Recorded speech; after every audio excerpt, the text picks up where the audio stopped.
I'm Marcia Rinehart, and I'm a member of the 10th Judicial District Nominating Commission. I was appointed in 2003, and this is my second term. I'm a large position appointed by Annabeth Serval. Do you think that electing judges would be a good idea? In my opinion, no. I think it makes much more sense to select judges based on their merit, on their background, on their experience. Now, let me tell you, this is not a partisan commission. We do not look at people's political parties. I have no knowledge of what people's political beliefs are. And I'm a nonpartisan person on this commission. And our interest as commissioners is solely to find the very best person to be a district judge. What sort of things do you do or do you look at to determine whether somebody would make a good judge? Well, we receive their resumes and we look at their backgrounds of where they went to law school, but more especially what they have done since then in the kinds of law they have practiced. And I say this as a non-attorney, once again, the kinds of law that have been practiced by these people. Then we look into their recommendations, their letters of recommendations.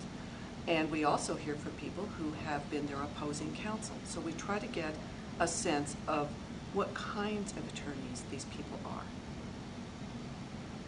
Do you think that that kind of in-depth investigation would result if we turn to a popular election? Most likely not, and I can say this as a former elected official. When people are elected, there's so many other factors that come into the question.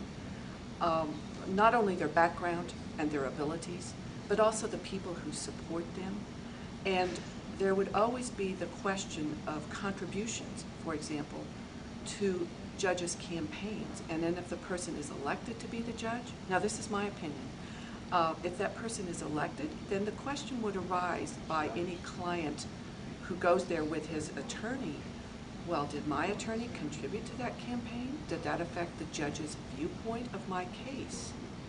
I think there could be questions about conflicts of interest, about financial contributions that possibly could have a negative impact on how the clients feel about how they're treated in the court, about favoritism.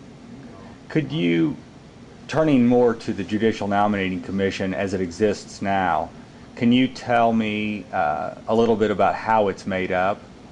There are 7 attorneys, and they are elected by their peers. I believe people who are in the Johnson County Bar.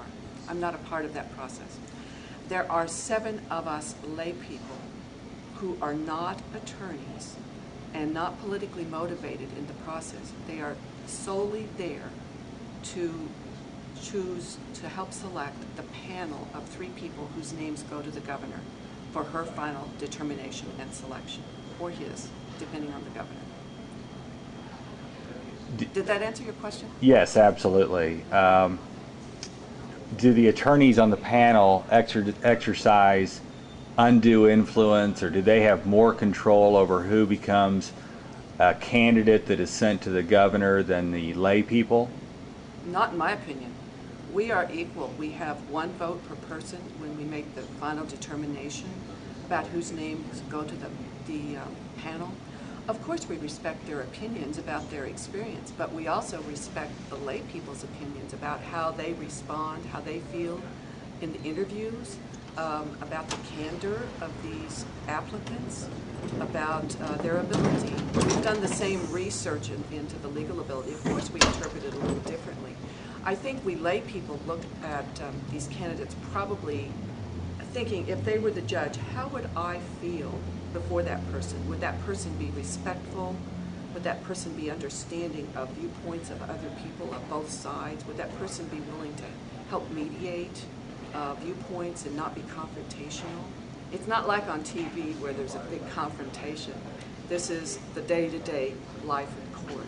And I think we would want somebody who is knowledgeable, skilled in the law, intellectual, but also compassionate and understanding of the human element.